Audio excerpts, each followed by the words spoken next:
Hi, Tia. Hi, Peter. Long time no Good to be see. back. A long time no see, especially in this format. What has it been? 2 months? At least 2 months, like right before or shortly after the AI Summit Brussels thing with from the IPP. Before it, I think. Yeah, exactly. Okay, Uh, then over 2 months ago. Jesus. We did have one special episode, so we kind of right. compensated. I remember Layla, and you Correct. in Venice, sitting there, sipping Enjoying cocktails our lives.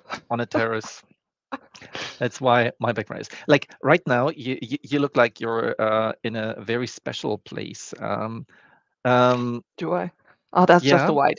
I am in a special place, but yeah, currently in my old room, and back in Croatia for a bit, enjoying the summer outside of Germany. yeah, but it looks great here, right? We also have like the ocean and stuff. Okay. Um, yeah, I'm fooling myself. Tia, yeah, this episode is gonna be about what and who and The AI cultural disconnect. We have another very special guest with us, Mark Davis, who is a cultural intelligence expert and who is going to talk with us a bit about how cultural intelligence plays into negotiation and especially negotiating AI regulations, but also how global AI systems might influence different cultures and what consequences that might have. But that will start in a bit because before that we are back in our regular format, which also means that we have our rant and we have our deep dive sections. So maybe just to mention one more thing before that, or well, actually two more things. Our Spotify channel is still down. We are still working on that. We will post the new episodes on Spotify at some point. You will all be notified. priorities. Priorities. And the next episode is coming on October 2nd. We still don't have an event, but we will publish it shortly, and it will be linked in our newsletter. So subscribe to get the link to the next episode as well as all the resources from this episode. And that's basically it. Great. I mean, Tia, the rent. The The rant. stage will be yours in a second. I've been waiting on this for a little while. I have to be honest. So I mean, Feels like a apart from flashback. the fact. Hmm? Feels like a flashback. Feels like Previous yeah, kind of. episode, the first I one. mean, the past few months have been, weird, and to follow up with the weirdness, but you know me, I like to keep it all fun and light. So we are going to play a bit of bullshit bingo. So the bingo game where you have your bingo cards with buzzwords and then you tick them off when someone uses them during an event or meeting or speech. Except that we are not going to do it that way. We are going to use words, real or imaginary, that make for sensationalist proclamations, newspaper articles, or even regulation titles. So take out your notebooks and start tracking. And we are starting today's rant with the US former President Donald Trump, who supposedly wants to launch a series of AI Manhattan projects to develop military technology and immediately review unnecessary burdensome regulation. Have I said enough? Probably, but let's continue anyways. So the framework, including its Make America First in AI section, as if that's not already the case, but fine, presents different strategy for the sector than that of the Biden administration, to say the least. And I, of course, brought some quotes as always. We will repeal Joe Biden's dangerous executive order that hinders AI innovation and imposes radical left wing ideas on the development of this technology. Venture capitalists Mark Anderson and Ben Horowitz also endorsed Trump on their podcast, saying that, well, what he said to us is AI is very scary, but we absolutely have to win. Because if we don't win, then China wins, and that's a very bad world. Now, apropos, I found some statistics on that, and it seems pretty clear that China has its own closed market and kind of closed agenda. Still huge market though, but not reaching US anytime soon. They also kind of have little interest, or possibly, possibility to do things globally in general. So basically, what the previous statement was a typical extremist narrative, but hey, what else is new, right? And first bullshit bingo expressions include AI Manhattan Project, brilliant, as well as hindering AI innovation, very dangerous. And on that note, there have been some other updates in both countries. We will tackle them momentarily, and we will start with the US. Because in the US, the FCC, so it's not just the FTC, is apparently also very concerned about robocalls. I'm still having a lot of fun with the fact that they are all calling them robocalls. Anyhow, staying on theme of bombastic headlines, the headlines go: the FCC unanimously passed a new set of robocall rules during their August 7 open meeting. The news actually is that they technically passed a notice of proposed rulemaking, as they can't really pass actual rules. But saying that they passed rules ensures more clicks to the article than saying that they passed a notice of proposed rulemaking. So there's that. Don't trust the headlines, people. Read the things. Anyhow, the new rules would set definitions for what constitutes AI robocalls, and callers would be required to disclose that information to a consumer in the process of getting permissions to call. In addition to disclosure before using AI robocalls, the rules would protect the positive uses of AI that help people with disabilities use telephones and voice services.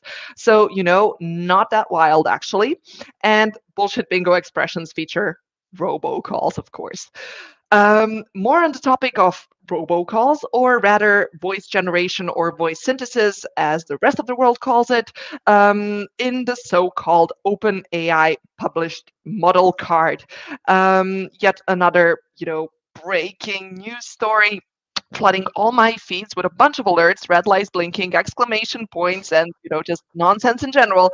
But anyways, to the model card. So ChatGPT is now apparently an Omni model, which basically means nothing more that it's a multi-model model. But hey, we are playing bullshit bingo over here, so Omni model it is. There are a couple of points I would like to point out from their model card, though. So the model card focuses on voice-to-voice generation, but not because of the robocalls concerns, but because of the voluntary obligations made to the 2023 Biden-Harris administration.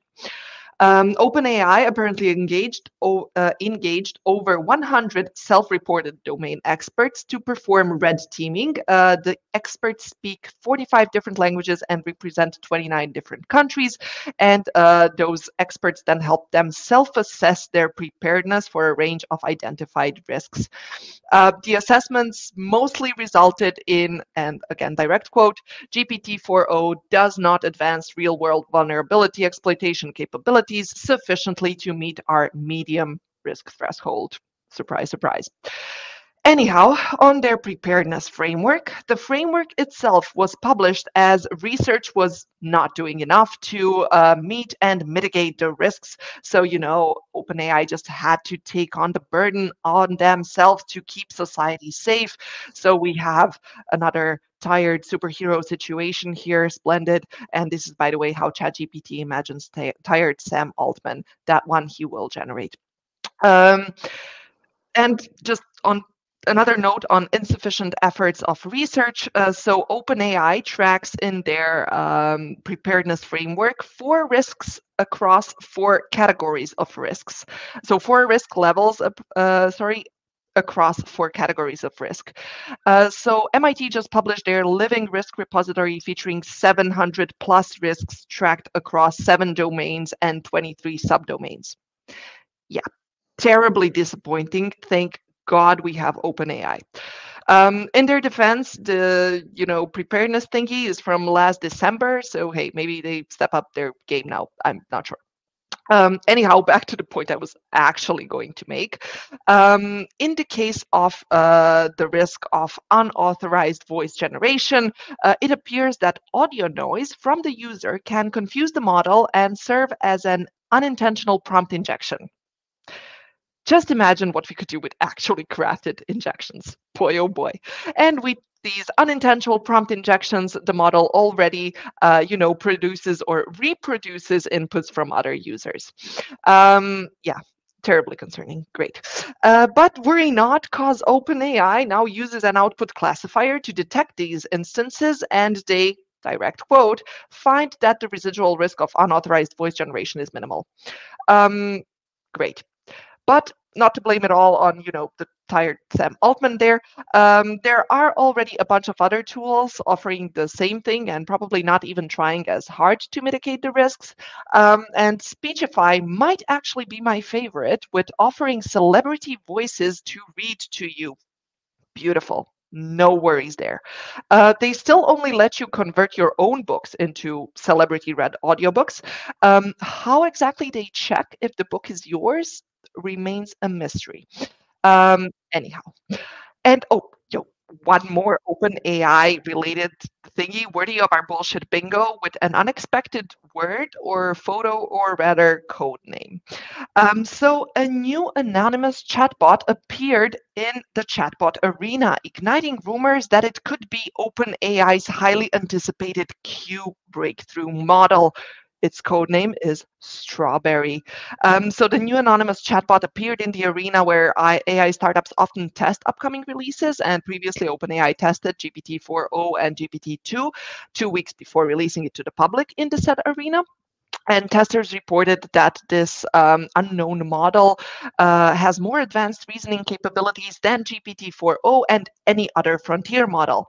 And to add fuel to the speculation, of course, Sam Altman tweeted a picture of a strawberry on X, which is, the code name of the reported secret AI model. And I mean, the comment section is just brilliant. You just can't make this stuff up. So anyone not reading, not looking at the video, I'm sorry, I can't explain what is going on here. Please check out the tweet. I will link it and maybe even post a screenshot in the newsletter. Um, Anyhow, we all have to buckle up. It's going to be a weird audio future and Gen AI future. And whether or not this weird Gen AI future will save Alexa remains to be seen. Because according to the recent report of the Wall Street Journal, Amazon's devices lost a total of 25 billion in the 5-year period between 2017 and 2021, while the Alexa division lost 10 billion in 2022 alone. That's kind of bad, guys. And Alexa isn't the only smart assistant which has, been doing kind of badly recently, but still, Siri is getting new life with Apple Intelligence Initiative, and Google is similarly confirmed that their assistant is getting a Gemini-powered boost, so nobody is giving up that ghost yet. All the while, we have the report from 2021 from Bloomberg saying that despite Alexa's popularity, the majority of queries involve one of three tasks: playing music, controlling lights, and setting timers.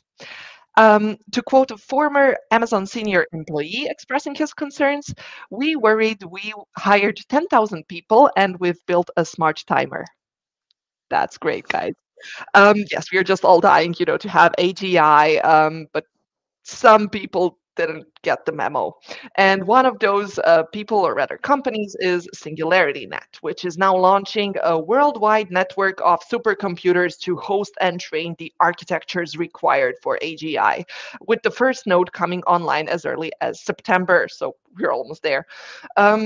The company's ultimate goal is to provide access to data for the growth of AI, AGI, and hypothetical superintelligence. So I went out, to check them out, and where I got super distracted is you can read it somewhere in their disclaimer. They provide inference or model training across a myriad of domains such as bio AI.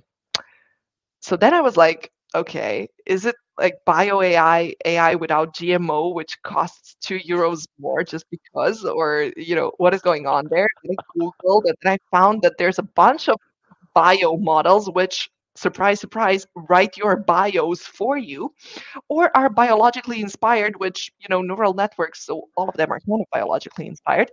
But then I found that Swiss scientists are now experimenting with AI systems actually running on biocomputers made of human brain cells for $500 a month in an effort to create AI that uses less computing power.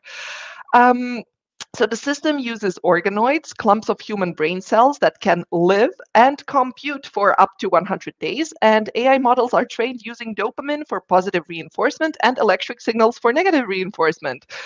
Anyhow, I'm deeply concerned about this and I might be going nuts. So please, can someone explain this to me? Thank you. And other people, of course, are also That's the debating. actual Manhattan Project, right? Yeah, that definitely sounds like a Manhattan project. I'm scared. And other people, are very interested in building AGI as well. But what people mean when they say AGI is different. So we had, and the bar is really not that high. So we had a bunch of researchers from Shanghai Yao Tong University and ByteDance propose their version of the next step, which is listening while speaking model. And that is literally the name of the model. They could really have been a bit more creative to make it fun, but okay, definitely not worthy of our bullshit bingo. Anyhow, this feature would allow the models to engage in meaningful, read mostly non-annoying dialogue, and that's already most people are capable of. Anyhow, it seems that OpenAI kind of already cracked that nut based on their model card of their Omni model. See, much cooler name, Omni model, which can in fact get interrupted. They even have recordings in their system card website to testify to that. So it appears it might not be as revolutionary, but hey, at least less annoying.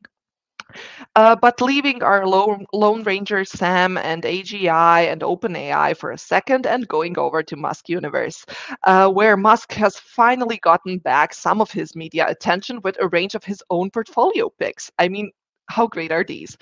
So to begin with, we had the DPC being surprised by X's actions and their lack of sincerity.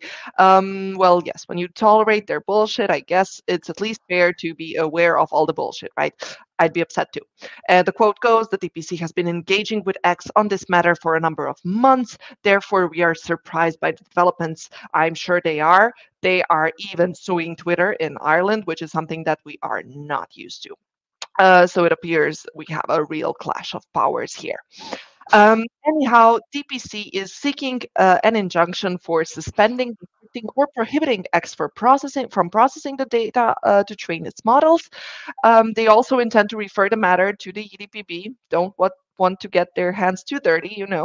And Twitter International at first refused the request to stop processing, but lo and behold, Elon Musk has later agreed to pause turning Europeans' X posts into AI training data.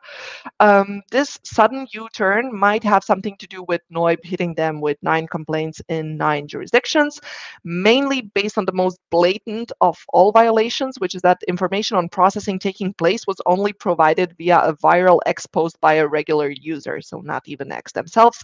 So basically, Twitter has never proactively informed its users that their personal data is being used to train their AI, and most people did find out through the tweet over 2 months after the training had begun.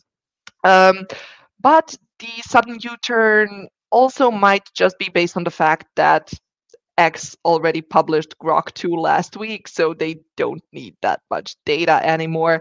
Nonetheless, we are staying tuned. Things are interesting.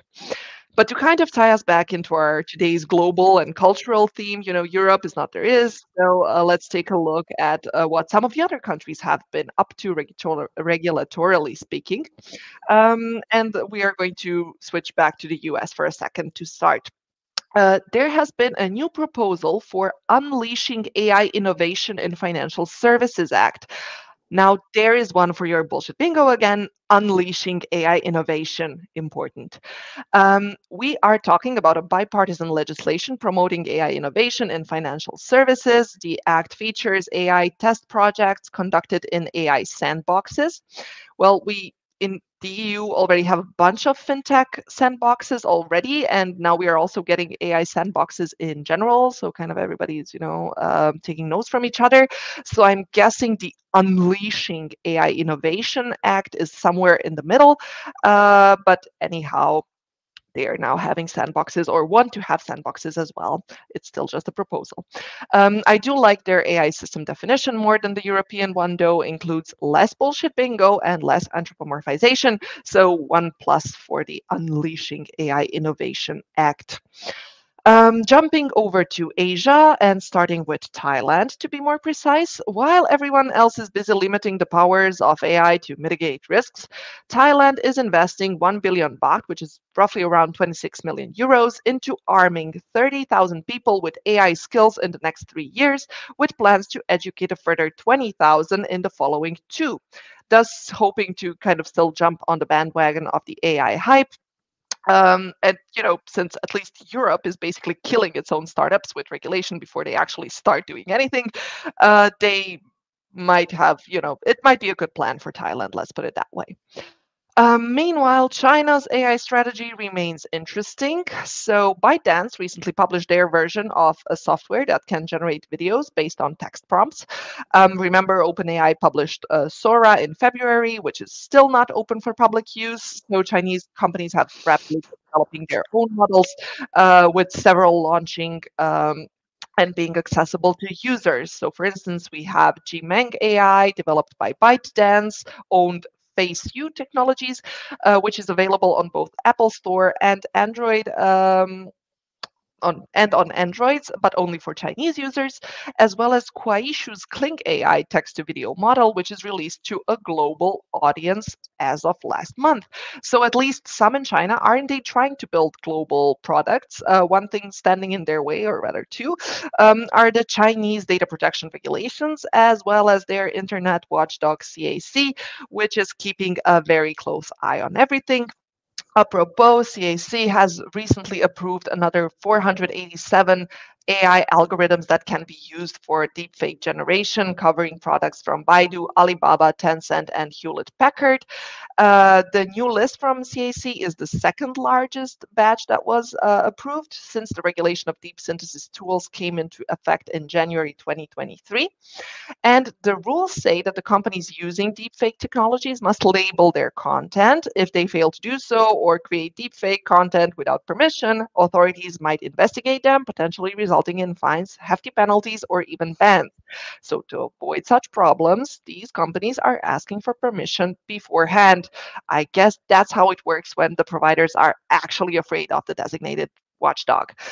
Um, but sliding over to my favorite category, personally favorite, or well, personally worse, personal hell category, which is again shared by two contenders.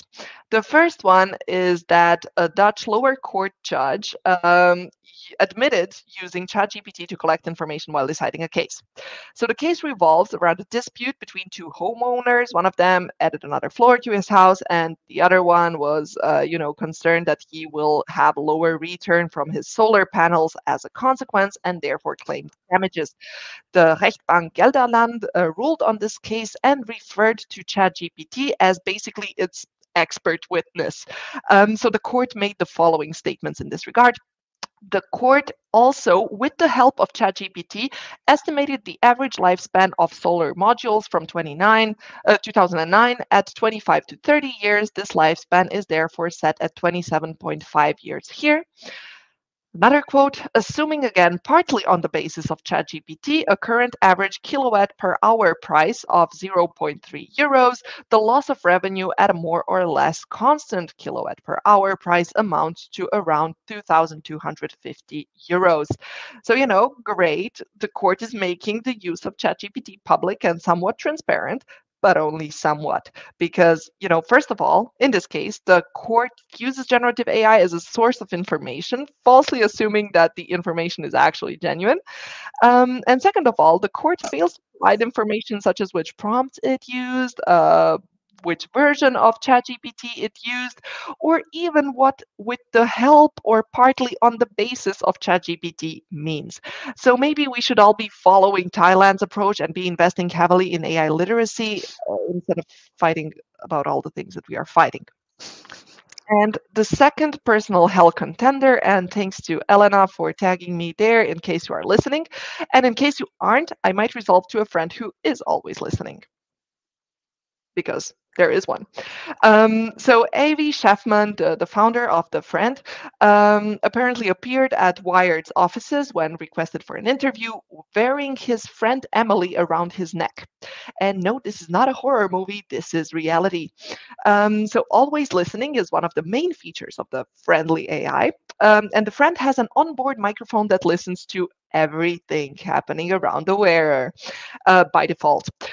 So you can tap and hold it to ask questions, but sometimes it will just send you messages randomly unprompted.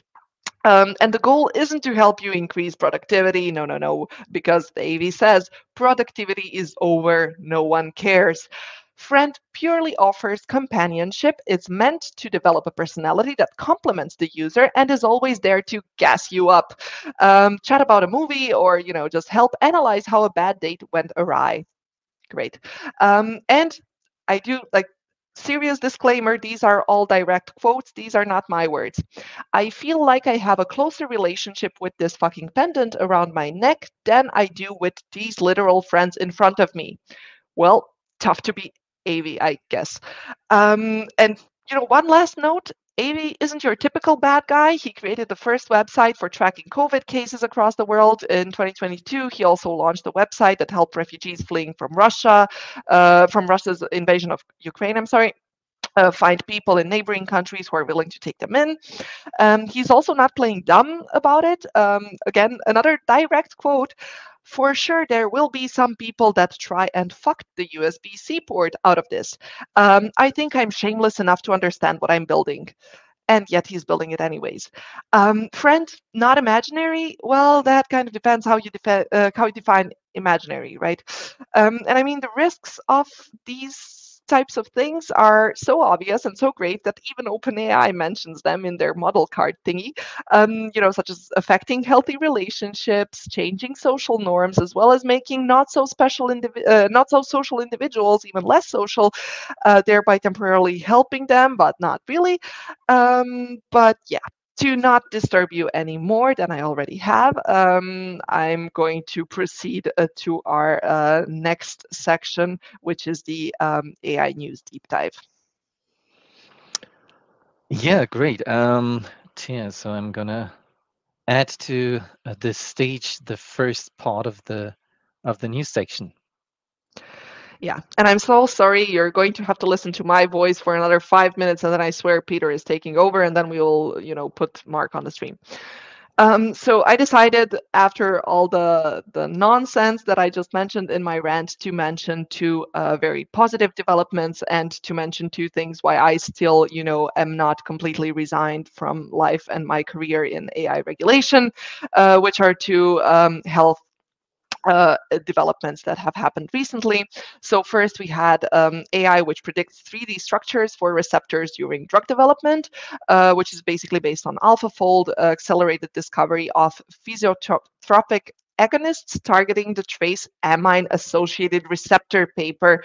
All of it was published on the 7th of August. I have no idea what I just said, but the thing is, AI can help identify molecules that could serve as new drugs for mental health disorders, and that is great. AI can be used to predict these three-dimensional structures of important receptors and speed up the development of potential drugs. And this is the result of a new study published from Uppsala University. In drug development, there have often been these experimental methods used to determine how these three-dimensional structures might look like, and apparently the accuracy of the structures generated with AI is much better than any method used previously, and it's also largely non-dangerous because we either find the structures or we don't, so great development by the Uppsala University.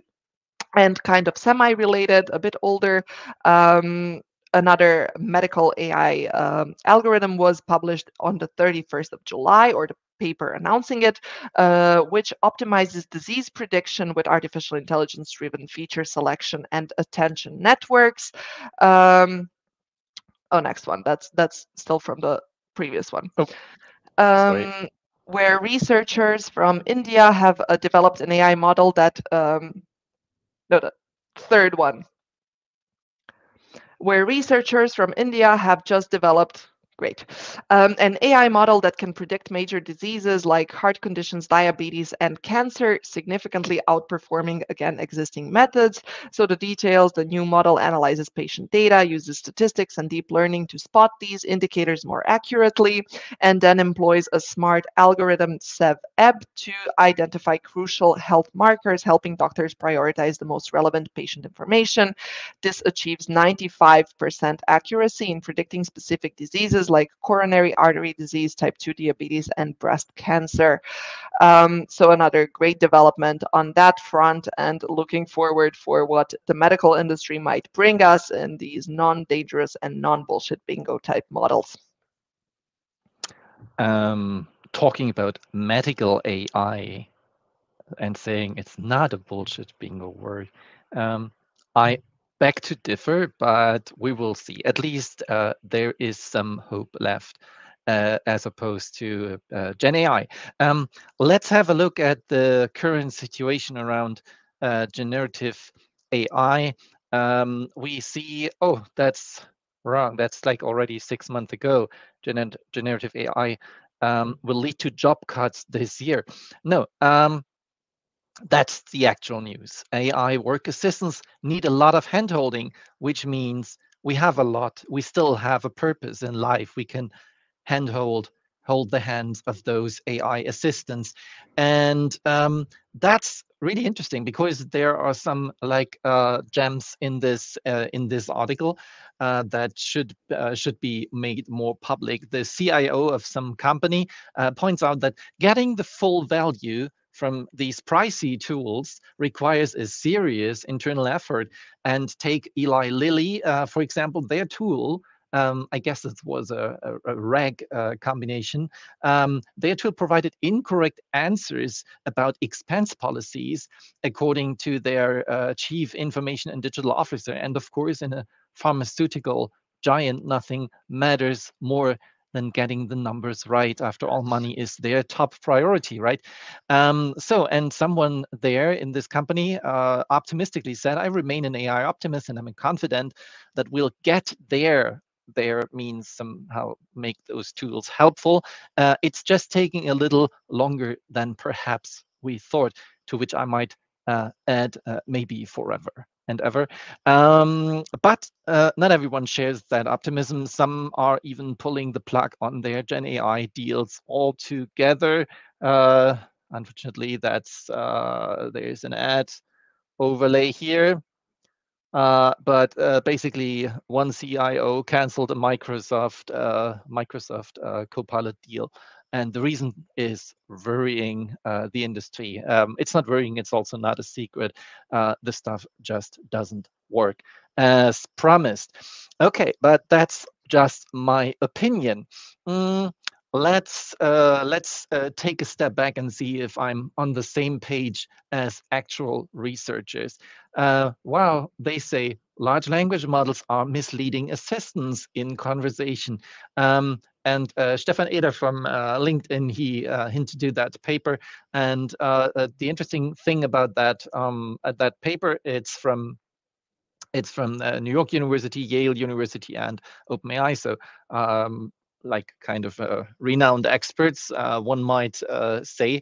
The authors designed a controlled experiment to model a scenario where an LLM is deliberately prompted to mislead a human user during a conversation about a difficult task. And to simulate this, they employed a second LLM to stand in for the human user, creating a dialogue between those two models. And to cut a long story short, in the end, they found out both intentionally and also unintentionally, the first model is actively misleading the other conversation partner, which should serve as a warning sign for anyone using generative AI in the workplace, or for or judges maybe for their judgments.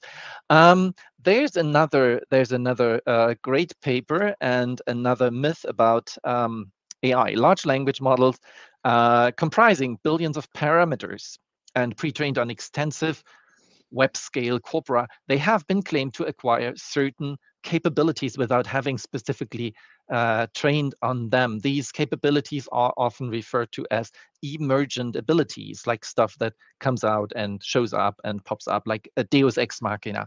And they have been a driving force in discussions regarding potentials and risks of language models. So the authors of this paper present a novel theory that explains emergent abilities and pretend to be shocked. It might be that LLMs are just another form of a digital clever Hans. Clever Hans, you might know, the horse that was able to answer to a certain set of questions by observing the reactions of its of the person next to them. And this clever hands effect comes into play when we're talking about emergent abilities. François Chollet, a deep learning expert and the creator of the Keras framework, he said about this paper, another paper pointing out in detail what we have known for a while: LLMs used via prompting cannot make sense of situations that substantially differ from the situations found in their training data. So they do not possess any general intelligence to a meaningful degree. Yeah, and the intelligence, the general intelligence in those language models, yeah, is the one using the prompt, right?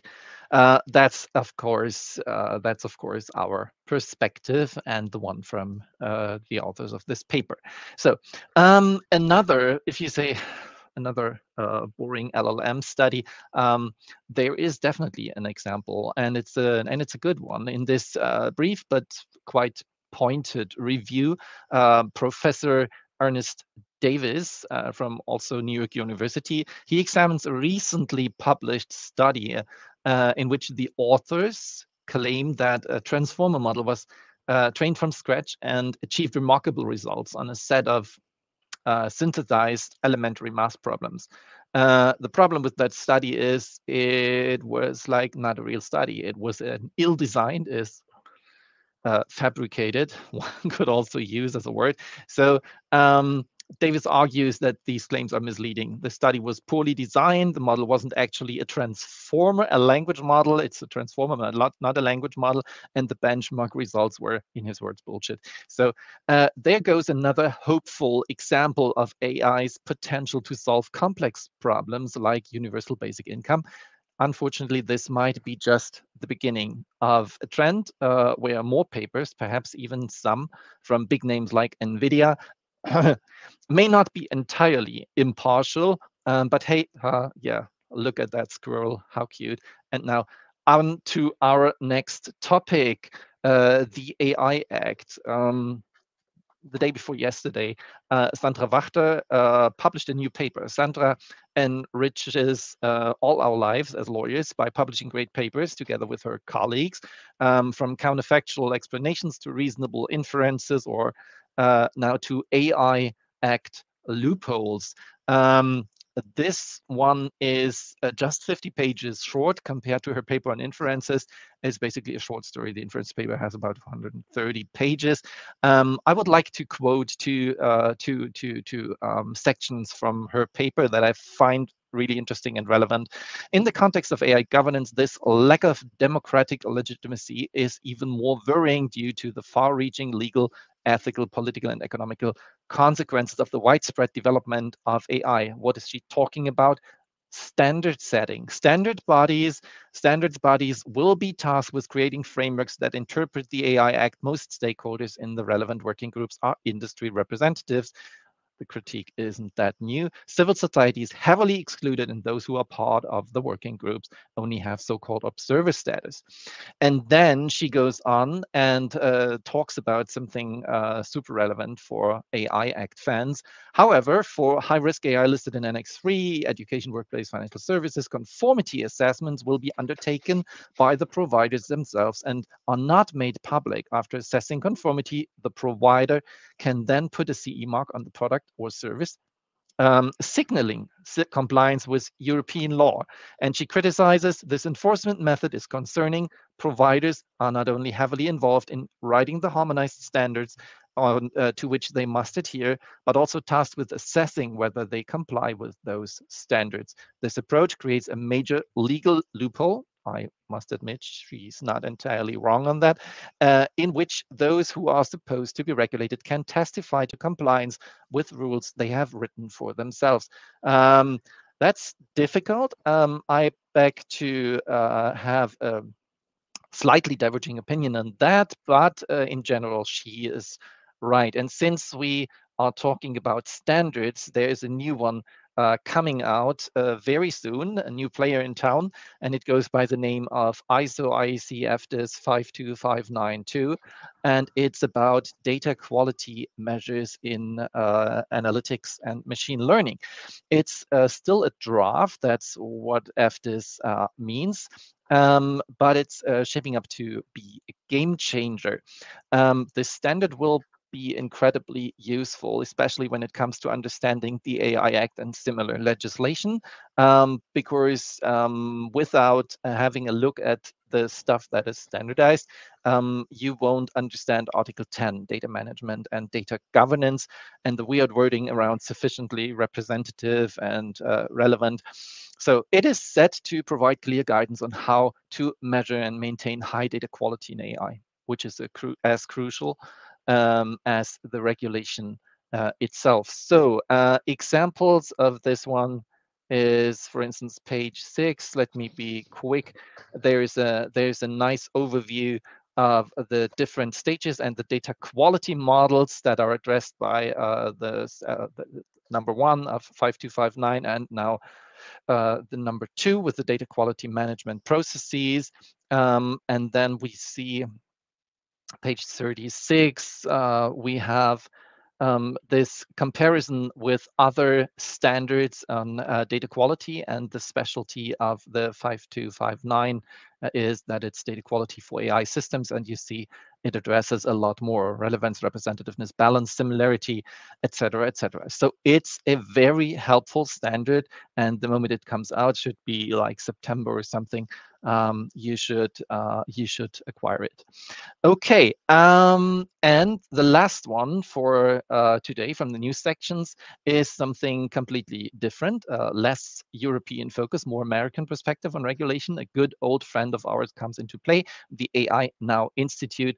The AI Now Institute has dedicated a lot of work to making facts about AI known, also ADM litigation, et cetera, since like 2015 or something like that. So, but on August 1st, a truly valuable resource was released. It's called Lessons from the FDA for AI. And now you're asking, why the FDA? Why the Food and Drug Administration?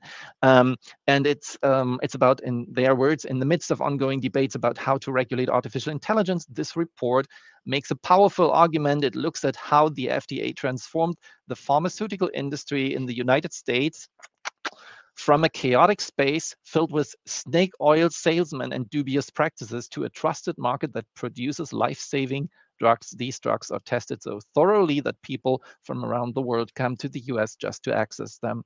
These insights from this transformation are incredibly relevant as we think about how to regulate AI today. And it's definitely a great read. Section 4, for instance, deals with the challenges of using the FDA approach for regulating AI, and Appendix 1 should be somewhere here, Appendix 1, right? Is also a great overview on how AI is regulated today in the US. This having said, end of news section, and I really would like to welcome our guest. I'm turning over to Tia for doing that. Yeah, What is sure. yours? While you're struggling with how exactly you had him to the set, or yeah, I mean, I already introduced Mark. I met Mark in Zurich at the Global Negotiation Conference, where he had well, a presentation featuring AI and how it affects negotiation and negotiation practice, and how it might affect people who decide to, practice with AI, but also what types of influences it might have on different cultures. And I was really intrigued. I really liked talking to him, so I thought to myself, hey, why not have him on RegInt? And he decided to say yes. So thank you for that, Mark. And Pleasure. I mean, Pleasure. yeah, Good to be with you. maybe you can start by introducing yourselves and telling us a bit about your work and what you do and how you got into the AI team. Not that you can escape it anyways, but No, happy to. Yes, and not that you can escape it. Quite right. Yeah, I've been wondering that myself, listening to you two wax lyrical for the last 45 minutes. Like, how did I end up here? So my work in the main focuses on improving negotiation skills through training, coaching, advising, and the segue into culture. Um, Culture in AI came through looking at how negotiators have to navigate different cultural landscapes. And so part of my work, having gone away and understood and learned about cultural intelligence, was to appreciate that everyone comes to negotiation with a certain cultural lens already in place. And at a very senior or strategic level, or indeed policy level, corporate level, there are individuals in a room trying to navigate their way through aligning a deal and putting things together. And for me, one of the most interesting dynamics of cultural intellect is how it's going to influence those decision makers, that are putting deals together, the big corporates that are running our lives in the background. And obviously, the biggest arena right now is in the AI generative LLM arena. And for me, I felt that the principles were no different. The human element of the feedback loop in red teaming these generative LLM systems, AI systems, you know, is going to be open to the same bias, the same prejudice, the same cultural norms. And if it isn't addressed, at least acknowledged somewhere in the regulatory development, then I think that there could be a disconnect that already exists that will be supercharged as more of our foundational systems, the way our lives are run, is going to be encroached upon by AI in ways that we can really see that are really obvious, and in a myriad of ways that we can't even yet understand. which are way more dangerous than the ones that we see, right? Um, Yeah, probably. I mean, in summarizing my point, I think you did so in encapsulating the topics that you covered in the last 45 minutes, from Trump and Make America First in AI, to robocalls, to the decisions made in Thailand or in China on deep fakes. And that just tells you in a nutshell kind of where we're at in terms of the cultural variance that we're dealing with. Yeah, exactly. And I mean, I personally got super invested in the topic or super interested in it because one of my main criticisms on actually the IAPP AI Global Governance Conference was that it wasn't really that global. We had a bunch of people Yeah, discussing the EU AI Act and how it's going to get implemented and what is behind it and how it might impact this or that type of providers. I was like, All wait of a them second, lawyers. guys, all of them lawyers, of course. That's another cultural element. We have lawyers discussing laws and yeah, the industry, the research, that are also kind of different cultures, the legal professionals, at least like in this working sense. And having these closed types of conversation just seemed like a very bad idea for designing something that's supposed to be global or regulate something that is global. And the way you regulate it in one country necessarily has effect on the way that it's regulated in another country. So that's why I kind of got super personally invested in the topic, because I was just super annoyed with that and kind of had this hunch that that's not going to work, guys. But maybe what do you see as the most significant cultural challenges standing in the way of reaching something even resembling a global solution, because we're never going to have a global solution. We have different countries, we have different types of legal systems, but in terms of reaching something that goes beyond, just stating mere principles and we want AI that doesn't kill people, how do we actually, have something global and something have an actual legal instrument and not just a proclamation of, yeah, principles? I mean, it's a very profound question. I'll do my best to give you an answer that seems sort of reasonably logical. But I think if we can take the baseline agreement that culture influences every decision that we make, as individuals, and then by extension, institutions, governments are buildings and full of people, and they're making decisions and regulation. I think there needs to be an acknowledgement that the very essence of kind of culture itself might well be changing in a way that we don't yet recognize. But I was playing around with this idea of, well, there's an equation that we're trying to. There's an equation with an answer, and it's the answer to that equation that we need to address. And I suppose if you look at it through that lens, my view is that we've got to get better at answering. The answer to the equation is global cultural evolution and hopefully enhanced sort of human experience. The equation is culture plus the internet kind of times AI, right? That's the issue, the very ready challenge, and the answer is those two things. And I suppose that being the case, what I'm looking for in regulation is regulation that is able to enact a deeper cultural intellect being embedded into all of these large stack systems that we're going to be using.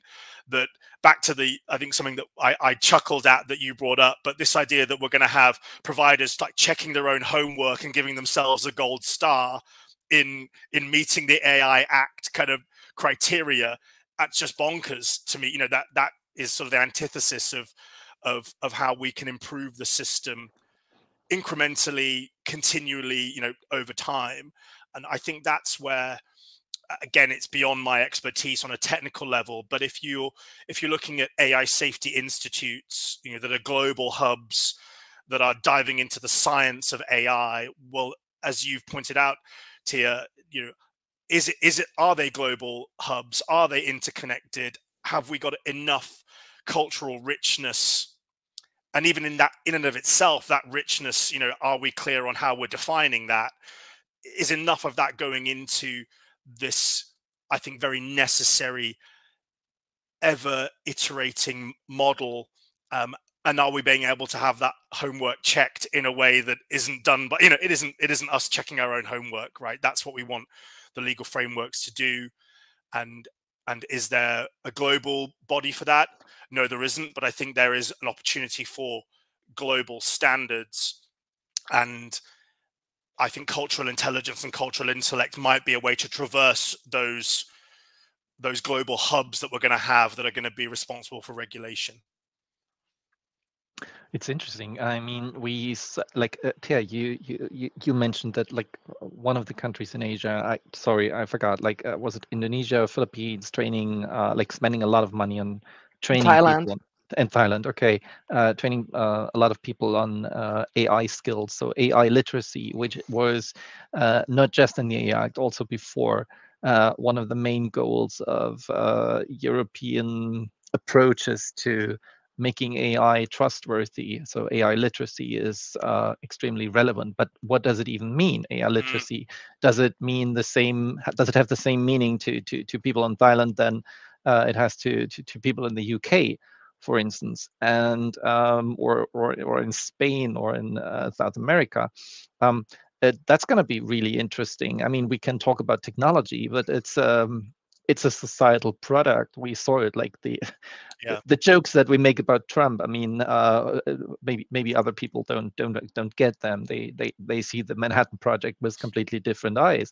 Not even talking about Japan, that where people maybe don't even like jokes about that situation. But like, what does it mean? Like, where can we find common ground for AI? For instance, for AI literacy, to start with the like least problematic thing, like understanding what we're actually talking about and making it kind of work. My comment on that, I think, would be that we're at the cusp of understanding the applications and the implications of AI. My childlike response or view of that is, I think by design you're going to find that there'll be, along cultural lines, silos that are created. Some will be very relatively small by comparison to, let's say, the West, as a very broad brush example. America, let's take America, where that's going to be a very large AI cultural cluster, and there'll be some existing other cultural clusters that will align with that approach. And taking the example you mentioned there, Peter, of literacy. And so there'll be, my view is that there may be clusters that are already out there, global clusters, but they will form and coalesce around AI, based on those cultural norms. And so where you have relative cultural elasticity, in welcoming divergence and difference, then there'll be more fluidity across different regulatory lines. But where there's much more tighter cultural norms and cultural regulation as a result, then they will be closed boxes. China, you've mentioned, is probably a good example of that. And so will there be a new dynamic, and that traverses sort of global norms with AI at the helm? I'm not sure, but I think that people are underestimating how baked in cultural norms are and how much that's feeding into the proliferation and use of AI technology. But to add to that one final comment, I think there will be an acceleration of cultural exchange. I think where it's relatively low risk, and in areas that aren't as sensitive, or as risky, so certain art forms, I think will have greater cultural exchange. I think there'll be a preservation of cultural norms through AI. But I think areas that are sensitive, it'll be dictated by the latent underlying cultural kind of zeitgeist. Defense, right? Spending on defense, spending on technologies around, we saw here, pharmaceuticals and medical.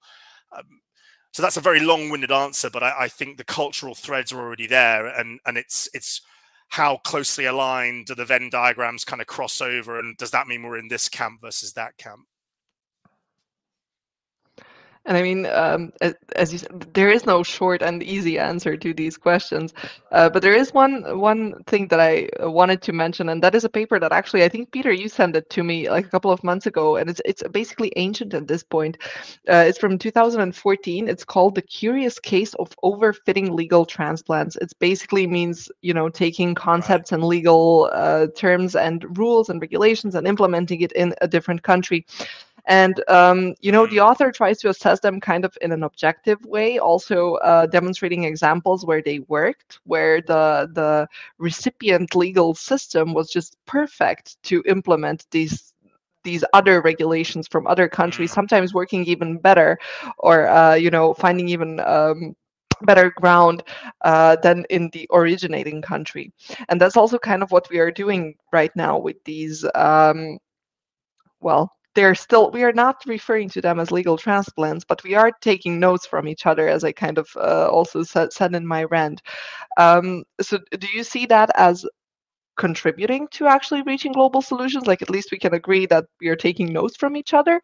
Or is that then only further complicating things? Like, do you have any thoughts on that? I think it's a good starting point in that you can establish quite robust foundational sort of principles and legal, that you roll it back enough, you'll get to certain foundational legal principles, I suppose, and jurisprudence that from which you can then build. I think that the friction comes in when we, again, my head is thinking culturally. People in the legal profession are relatively risk averse, in that everything needs to be line by line kind of accounted for. You're always considering the what if scenario, to put it lightly. That's a So stereotype. it's a stereotype, but it's there. But and I agree, it's a stereotype. It absolutely is. But I was about to say, mostly accurate. But relative to those decision makers who are at the forefront of wanting, the AI race to be about, what's the best phrase? Sort of bold, being bold and being adventurous and go and kind of will worry about the ramifications afterwards.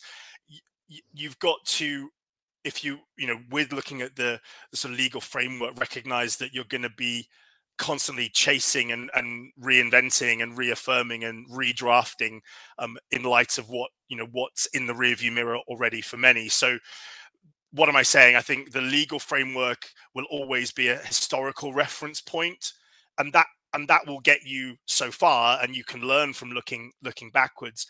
I think the level of robust rigor and accountability that I think the legal frameworks and legal eagles should have, I think that needs to be amplified an awful lot more to have an ability to put the brakes on these things, as and when it's called for.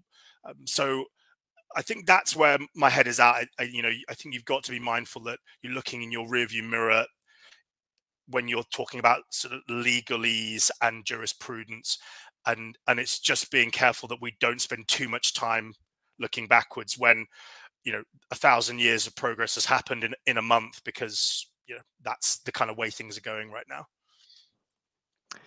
A super interesting discussion. It reminds me of a couple of discussions that we had in the field of legal history. One, the legal transplants, super interesting. A professor from Florida I knew was present at a seminar, and he said, like, mentioning the European origin of a legal idea means to give her the kiss of death in the US. So, but what about the legal idea? One, we didn't develop all those ideas. They are ancient. I mean, ancient, maybe from wherever they originate from, today's Iraq or Iran or whatever. But like the principle of do no harm, we have that in Paulus in the digest Pandecti, and we also still have it in European Union law and all the other laws around the world. But what if, like, by implementing those ideas as statistically relevant into large language models, and judges and lawyers all around the world knowingly or unknowingly asking the system for a perfect solution in their case, these systems come up without like providing references, come up with a solution that appeals to the human mind, and therefore reinventing the wheel, but without the cultural, how do you say that, the cultural mode, the difference. Yes. Because, oh no, that's an American idea. We can never go with an American idea or with a Chinese solution to this specific legal problem. That's going to be interesting. The AI, like the conversational AI, as the great equalizer of ideas, possibly. That was one of the things we thought about recently. Not because it's smart, area. it's just because it's like it's the average of, like, it's averaging everything. Yeah. I mean, I'm stealing from a friend of mine who's who's building a solution, an AI powered negotiation solution. And he said that the way that he explains it to customers is, this is in the commercial realm, but it speaks to the kind of legal aspect you're talking about in transplanting. The current generative AI LLMs, it's like it's an 18-year-old or a teenager, but that knows everything that's ever been existed or thought ever, but it doesn't mean that it understands what that means relative to another person, another individual, right? And how do I traverse that? So I've got a lot of knowledge, but I don't have the experience. I don't have the wherewithal to appreciate it in context. And that's been one of the better sort of examples of, well, if we are going to legally do this legal transfer and use that as a baseline to share information and share knowledge, we're transferring it to the mind of a teenager that has access to all the information ever. So how would we manage and navigate the responses we got from a teenager that had the world's biggest brain? And maybe that's the way that you'd start to pick or unpick some of the decisions that are made. But yes, the humorous example that Tia used from the Dutch legal system, just had me chuckling, because it's on another level, it speaks to our basis sort of human instincts of offloading the accountability somewhere. If I can point to a higher power that reaffirms the position that either I've decided to take or can absolve me over the position I've taken now that seems the wrong one, then I'll do it at any given opportunity. So it's a fascinating area of conversation and of exploration. And maybe just to tie it slightly more back to the industry, because I mean that's where you spend most of your working hours at.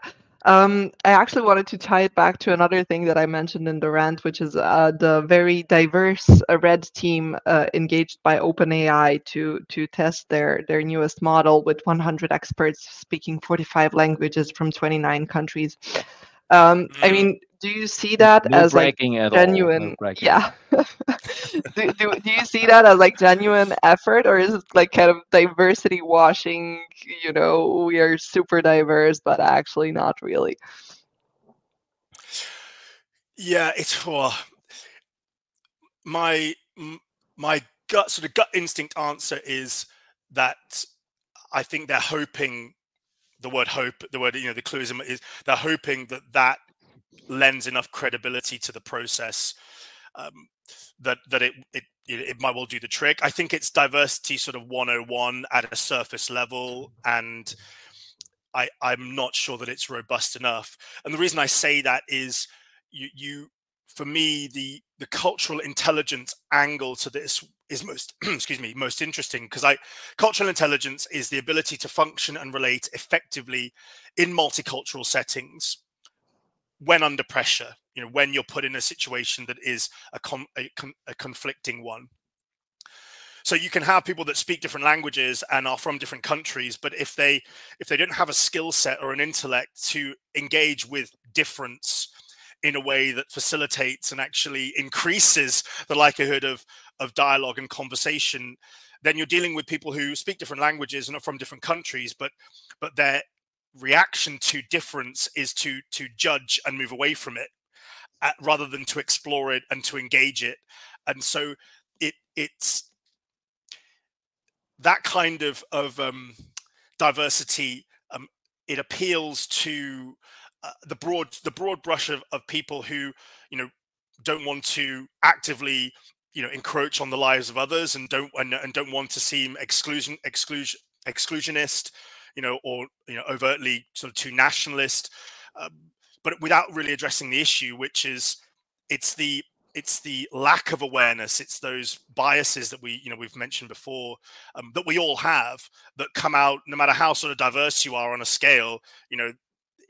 We all have them, and so what we want from the system is a higher level of cultural intellect that can tune into and notice and verify and explain and elaborate on a decision based on a level of cultural intellect that is high enough to accommodate the complexities of human interaction. Just because there's lots of different people of different shades who can speak different languages, it's just very surface level stuff. But look, they could have a room of high cultural intellects, and they're having very rich and engaging and tough conversations, going to some very tough places, which is what the system demands. My concern is that cultural intelligence and intellect, even as a concept, is so low level in its kind of understanding, that I'm not sure people are having those conversations. Yeah. And then having people from the same culture with higher cultural intelligence discussing issues might be more beneficial than having people from different countries that just can't work with each other Spot because on. they I mean, lack you've the summed, cultural yeah, intelligence. you've summed it. Yeah, that's it. You've summed it up perfectly. I think that's, that's as sort of clear and concise an analogy you can draw. And that's not to be overtly negative. My view is we've just got to remain open-minded.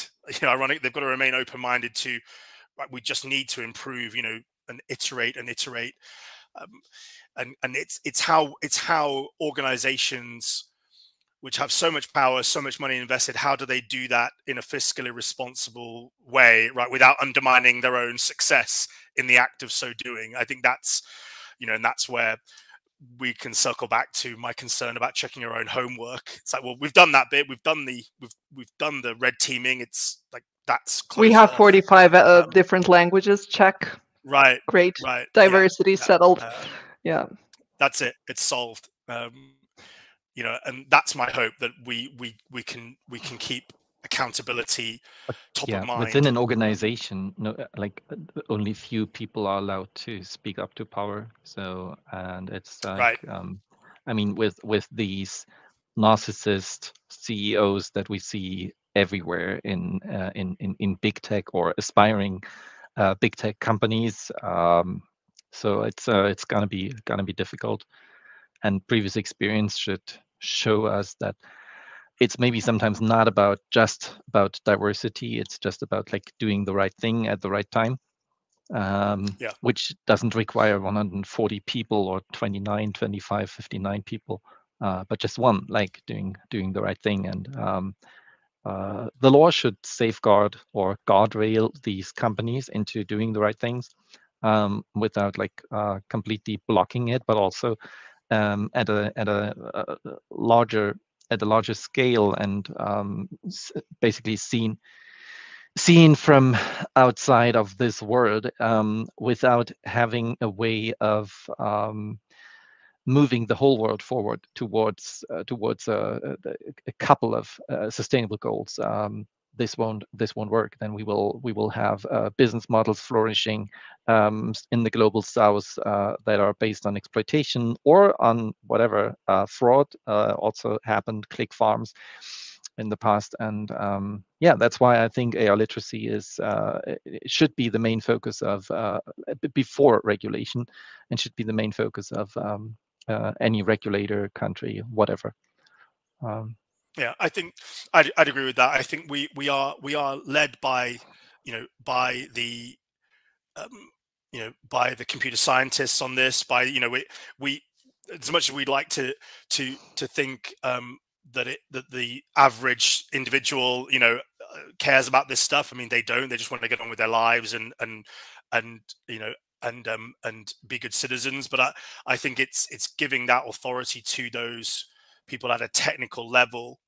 And so if you're going to be part of the regulatory process, you've got to have this really empirical understanding of what the implications are, for the acts that we pass, the laws that we pass, the regulations that come into play. Because, as you pointed out, Peter, it's a very, very small group of individuals that is getting smaller.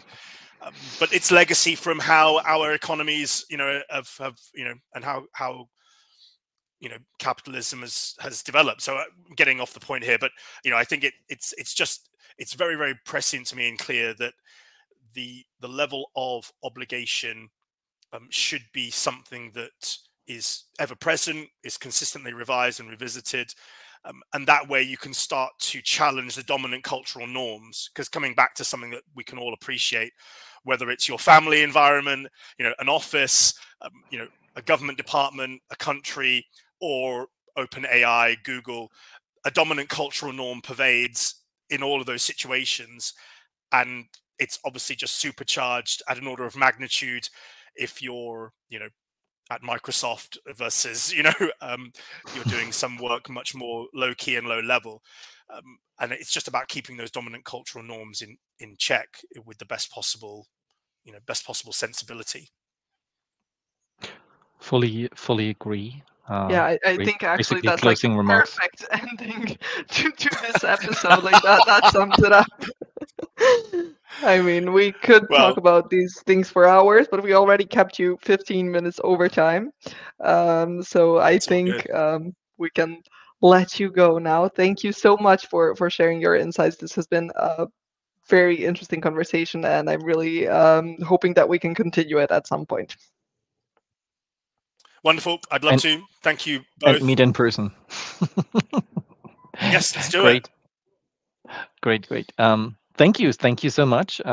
Thank you, Thea. Thank you, Mark. Thanks For to all the people that have been yes, listening. I saw that there has been an Yes. interesting discussion in the comment section, but I don't see any open questions. So maybe one last call if anyone has any open questions for Mark or for us. But also, of course, feel free to connect with us, connect with Mark, and just shoot questions directly to our inboxes.